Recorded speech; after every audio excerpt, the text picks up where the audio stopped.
Hello అండి. అందరూ ఎలా ఉన్నారు? ముందుగా అందరికీ మా శివరాత్రి శుభాకాంక్షలు. టెంపుల్‌కెళ్ళే దారిలో ఈ మొక్కలు చాలా అందంగా కనిపించాయి. వీడియో తీసుకుందాం అని ఆగామండి. కానీ లక్కీగా ఎదురుగా పార్వతీ పరమేశ్వరుల్ని ఊరేగిస్తున్నారు. చాలా హ్యాపీ అనిపించింది. మేము ఆగకపోతే మిస్ అయ్యేవాళ్ళం. గజపతి నగరం దగ్గరలో గద్దెపేట విలేజ్‌లో ఈశ్వర టెంపుల్ అండి ఇది. సుమారుగా 150 ఇయర్స్ నుంచి స్వయంభూగా వెలిసిన విగ్రహం అండి ఇది. ఇక్కడ మన చేత్తో మనమే అభిషేకాలు చేసుకోవచ్చండి ఈ టెంపుల్‌లో. అండ్ అలాగే ఈరోజు మా యానివర్సరీ అండి. శివరాత్రి రోజు రావడం ఈశ్వరుడు బ్లెస్సింగ్స్ ఉన్నాయని చాలా హ్యాపీగా ఫీల్ అయ్యాం.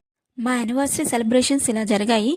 కేక్ రెగ్యులర్గా తినేదే కాదని బ్రౌనీ చేశానండి. బ్రౌనీ చాలా టేస్టీగా ఉంటుంది. బ్రౌనీ మోర్ డెలిషియస్గా రిచ్ చాక్లెట్ ఫ్లేవర్తో వస్తుందండి. బ్రౌనీలో కూడా కస్టమైజేషన్ చేసుకోవచ్చు. మీ బర్త్డే ఆర్ ఎనీ సెలబ్రేషన్స్కి మీకు బ్రౌనీ కావాలనుకుంటే మెసేజ్ చేయండి.